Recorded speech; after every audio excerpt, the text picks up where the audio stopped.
কেন ভালো মানুষেরা দুঃখে থাকে এবং পাপী ভণ্ডরা কেন সবসময় খুশিতে থাকে? এর দুটি কারণ আছে। দুটো কারণই আজ আমি আপনাদের বলবো। একটি শহরে একজন অসুস্থ মহিলা বাস করত। তার 3টি ছোট ছোট মেয়ে ছিল। অনেক দিন আগেই তার স্বামী মারা যায়। আপনি যদি এই গল্পটি শুনতে চান তাহলে পুরোপুরি শুনুন। এই গল্পটি অর্ধেক থেকে ভুল করবেন না, কারণ এই পবিত্র কাহিনীর অর্ধেক এবং অসম্পূর্ণ রেখে যাওয়ায় আপনাকে অপরাধী বোধ করাতে পারে। তাই গল্পটি সম্পূর্ণ শুনুন। আপনি যদি শিবের ভক্ত হন তবে ভোলানাথকে কখনোই অসম্মান করবেন না। ছোট 3 মেয়েকে মানুষ করার ভার সেই বেচারা অবলা অসুস্থ মহিলার ওপর পড়ল। সেই বিধবা 3 সন্তান নিয়ে কোথায় যাবে বুঝতে পারছিল না। এমনকি অসুস্থ থাকায় কোনো কাজও করার ক্ষমতা ছিল না। আবার ওপর থেকে সমাজের উল্টোপাল্টা কথা। দরিদ্র অসহায় মহিলার সহায়তা করার কেউ ছিল না। স্বামীর কথা মনে করে সে সব মেয়েদের দেখাশোনা করছিল। স্বামীর দুঃখে আরও অসুস্থ হয়ে পড়েন। কিভাবে তাদের লালন পালন করা হবে, একই কথা ভাবতে ভাবতে একদিন তার স্বাস্থ্যের অবনতি হয় এবং তার শেষ সময়ও ঘনিয়ে আসে। ধর্মরাজের একজন দূত সেই বিধবা মহিলার জীবন নিতে পৃথিবীতে আসেন, কিন্তু সেখানকার দৃশ্য দেখে তিনি বিভ্রান্ত হন। তিনি দেখেন যে মহিলাটি মাটিতে পড়ে আছে এবং তার সাহায্য করার মতো কেউ নেই। শুধু তার 3 মেয়ে। সে তাদের ওপর মাথা রেখে শুয়ে আছে এবং কাঁদছে। এটা দেখে তার করুণা হলো এবং সেই মেয়েরা কাঁদতে কাঁদতে তাদের মাকে জাগাচ্ছে। তখন দূত ভাবলেন যে তার বাবা ইতিমধ্যেই মারা গেছেন। আমি যদি এই মহিলার জীবন নেই তাহলে এই মেয়েরা কার ওপর ভরসা করবে? কে তাদের দেখভাল করবে? এই ভেবে দেবদূত সেই মহিলার প্রাণ না নিয়ে ফিরে আসেন। ধর্মরাজ বলে, তুমি ওই মহিলার প্রাণ নিতে গিয়েছিলে, তাহলে খালি হাতে এলে কিভাবে? তখন দেবদূত বলেন, হে প্রভু, আমার ভুলগুলো ক্ষমা করুন। আমি চাইলেও সেই মহিলার জীবন আনতে পারিনি। যদি আমার জায়গায় থাকতেন তাহলে হয়তো আপনিও খালি হাতেই ফিরতেন। আমি সেই মহিলার কন্যাদের দুঃখ দেখতে পারিনি। তারা কাঁদছিল এবং তাদের মাকে জাগাচ্ছিল। সেখানে তাদের দেখার আর কেউ ছিল না।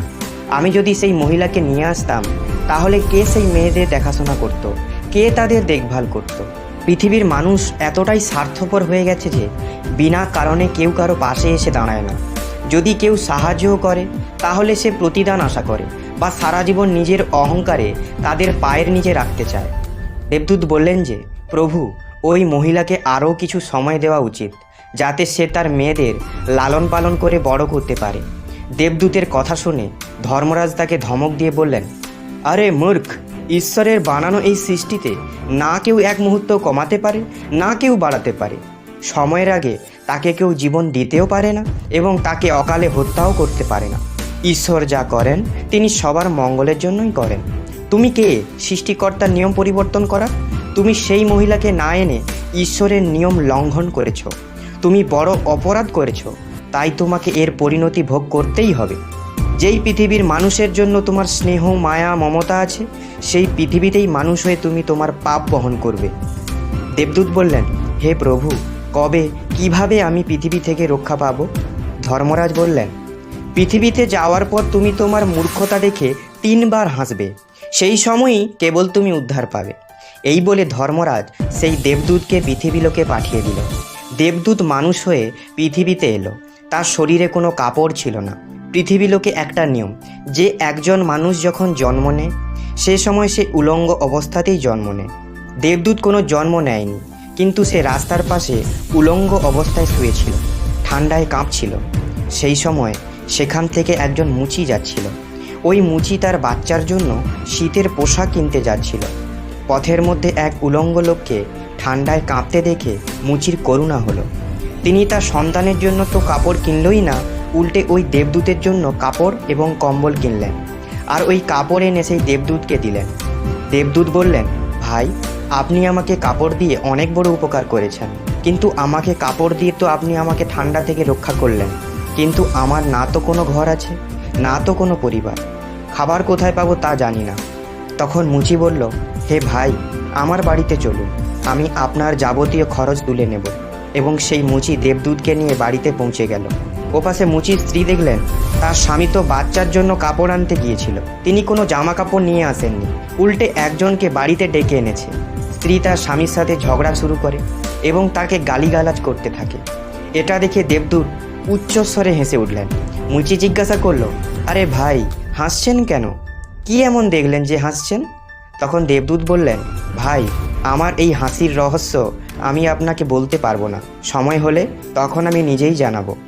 দেবদূত মুচির বাড়িতে থাকতে শুরু করে এবং কিছুদিনের মধ্যেই মুচির সমস্ত কাজ শিখে যায়। দেবদূতের তৈরি জুতো ও চপ্পল ভালোই বিক্রি হচ্ছিল। কিছুদিনের মধ্যেই মুচি ধনী হয়ে গেল। তার জুতো বহুদূর পর্যন্ত বিখ্যাত হয়ে গিয়েছিল। এমনকি রাজা মহারাজারাও তাকে জুতো বানানোর আদেশ দিতেন। যখন থেকে দেবদূত তার বাড়িতে এসেছিল তখন থেকেই তার ভাগ্য উজ্জ্বল হয়ে গিয়েছিল। টাকার কোনো অভাব ছিল না, সব কিছু ঠিকঠাক চলতে লাগলো। একদিন ঘটল একটা ঘটনা। রাজার এক সৈন্য চামড়া নিয়ে মুচির কাছে এলো এবং বললেন, দেখো, আমাদের রাজা এই চামড়ারই জুতো পরতে চান। এই চামড়া খুবই মূল্যবান, তাই এক জোড়া জুতো সঠিকভাবে প্রস্তুত করো এবং এই চামড়া যেন একটুও নষ্ট না হয়। এই কথাটা ভালোভাবে মাথায় রাখো যে এই চামড়া দিয়ে শুধুমাত্র জুতোই বানাবে, ভুল করেও তার চপ্পল তৈরি করবে না। এই বলে রাজার সৈন্য চামড়া দিয়ে চলে গেল। অন্যদিকে মুচিও দেবদূতকে বুঝিয়ে বলল, দেখো, এটা রাজার কথা, এতে যেন কোনো ভুল না হয়। চামড়াও কম আছে, তাই চামড়া যেন নষ্ট না হয়। জুতোর কথা যদি বলে থাকে তাহলে জুতোই বানাতে হবে। যদি চপ্পল তৈরি করা হয় তাহলে ওই রাজা আমাদের জটিল থেকে জটিলতর শাস্তি দেবে। মুচি এত বোঝানোর পরেও দেবদূত চামড়ার চপ্পলই তৈরি করলো। চপ্পল দেখে মুচির বুক ফুলে উঠল। মুচি দেবদূতকে বকাঝকা করতে লাগলো, এমনকি লাঠি দিয়ে তাকে মারতেও ছুটে যায়।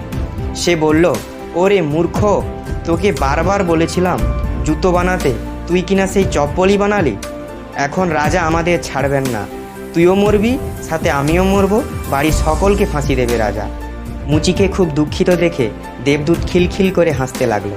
মুচি বললেন, ওরে মূর্খ, কাজ নষ্ট করে এখন হাসছিস? আরে দেখ, রাজার সৈনিক জুতো নিতে এসে গেছে। সৈনিক এসে বললেন, হে মুচি ভাই, গতকাল যে চামড়া দিয়ে গিয়েছিলাম সেটা দিয়ে জুতো বানাবে না, চপ্পল বানিয়ে দেবে। কারণ রাজা সাহেবের মৃত্যু হয়েছে এবং এখানের প্রথা রয়েছে যে যে ব্যক্তি মারা যায় তাকে চামড়ার চপ্পল পরিয়ে শেষ যাত্রায় নিয়ে যাওয়া হয়। পরদিন 3 মেয়ে এক বৃদ্ধা মহিলার সাথে মুচির দোকানে এলো। তারা 3জনই বিয়ে করতে চলেছে এবং 3জনই তাদের জুতোর মাপ দিতে এসেছে। দেবদূত ওই 3টি মেয়েকে চিনতে পেরেছিল যে এই 3টি একই মেয়ে, যাদের মাকে না নিয়ে যাওয়ার জন্য দেবদূত আজ এই মানুষ রূপে পৃথিবীলোকে এসে শাস্তি পাচ্ছে এবং এই মেয়েরা এখন অনেক বড় হয়ে গেছে। মনে হচ্ছে তারা ভালো ঘরে বড় হয়েছে। বৃদ্ধা বললেন, হ্যাঁ বাবা, এদের মা ছোটবেলায় চলে গেছে, তাই এদের আমার কাছে রেখেছি। আমার কোটি টাকার সম্পদ আছে এবং দুর্ভাগ্যবশত আমার কেউ নেই, তাই আমি এই 3 মেয়েকে আমার কাছে রেখেছি।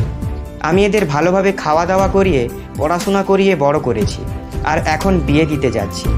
মেয়েদের ভাগ্য দেখে মনে মনে ভাবে, ভগবান যা কিছু করেন তিনি ভালোর জন্যই করেন। আর এই সময় যদি তাদের মা না মারা যেতেন তাহলে আজ এরা অনাহারে ও দরিদ্রের মধ্যে পড়ে থাকতো। মায়ের মৃত্যুর পর আজ এই 3 মেয়েই অনেক ধনী পরিবারের পুত্রবধূ হতে চলেছে। আর এই বৃদ্ধার কোটি টাকার সম্পত্তির মালিকও হয়েছে এই 3 মেয়ে। এসব দেখে দেবদূত তার আগে করা মূর্খতার কথা ভেবে জোরে জোরে হাসতে লাগলো। মুচি জিজ্ঞেস করলো, তুমি হাসছো কেন? তোমার হাসির কারণ বলো। দেবদূত মুচিকে বললেন, আমি একজন দেবদূত, আর এখন এই যে 3 মেয়ে জুতোর সাইজ দেওয়ার পর চলে গেল, আমি এদের মাকে নিতে এসেছিলাম, কিন্তু সেই সময় 3জনই ছোট ছিল এবং তাদের জন্য করুণার কারণে আমি তাদের মাকে নিয়ে যাইনি এবং তাদের বাবা আগেই মারা গিয়েছিল। এই কারণে ধর্মরাজ আমাকে অভিশাপ দিয়ে পৃথিবীতে পাঠালেন। আমি কোনো কাপড় ছাড়াই রাস্তার পাশে শুয়ে পড়েছিলাম। তারপর তুমি আমাকে তোমার ঘরে নিয়ে এলে। সেই সময় তোমার স্ত্রী তোমার সাথে অনেক ঝগড়া করেছিল, কারণ তুমি তোমার বাচ্চার জামা কাপড়ের টাকা দিয়ে আমার জন্য কম্বল এবং কাপড় কিনেছিলে। সেই সময় প্রথমবার তোমার বউয়ের বোকামি দেখে খুব হেসেছিলাম, কারণ তোমার স্ত্রী লাভ দেখতে পাচ্ছিল না যা আমার আসার পর তোমার বাড়িতে ঘুরতে যাচ্ছিল। কিন্তু দ্বিতীয়বার যখন হাসি এলো, যখন রাজার জুতো না বানিয়ে রাজার চপ্পল বানিয়েছিলাম আর তুমি লাঠি নিয়ে আমার পেছনে ছুটছিলে, তখন তুমি রাজার কথা ভাবছিলে, কিন্তু তুমি তা জানতে না যে রাজার সাথে কী ঘটনা ঘটতে চলেছে, যার কারণে রাজার জুতোর চেয়ে চপ্পলের প্রয়োজন বেশি ছিল।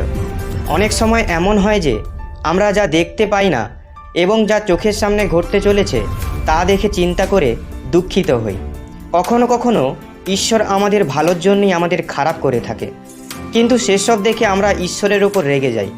কিন্তু আমরা আমাদের ভালো দেখতে পাই না, যা ভবিষ্যতে ঘটতে চলেছে। কখনো কখনো আমাদের বর্তমানে ভালো কিছু হলে তা নিয়ে খুব খুশি হই, কিন্তু ভবিষ্যতে কি ঘটতে চলেছে তা আমরা দেখতে পাই না। আমাদের সাথে ভালো এবং খারাপ দুই ধরনেরই ঘটনা ঘটে। তবে আমাদের সর্বদা এ সম্পর্কে চিন্তা করা উচিত যে ভগবান যা করবেন তা ভালোর জন্যই করবেন। এই কথা মনে করে আমাদের এগিয়ে যাওয়া উচিত। ভালো লোকেরা এই কারণেই দুঃখী থাকে, কারণ ভালো লোকেদের সাথে পরে ভালো কিছু ঘটতে পারে।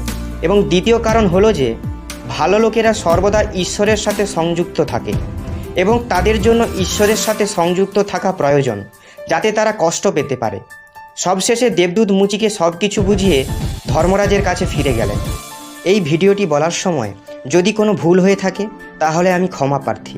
আশা করি আপনাদের সবার এই ভিডিওটি ভালো লেগেছে। ভিডিওটি ভালো লাগলে ভিডিওটিতে একটি লাইক দিন। আপনি যদি শিবের ভক্ত হন তাহলে কমেন্টে হর হর মহাদেব লিখুন এবং চ্যানেলটি সাবস্ক্রাইব করে আমার পাশে থাকুন। দেখা হচ্ছে পরবর্তী ভিডিওতে। আপনারা সবাই ভালো থাকবেন। ধন্যবাদ।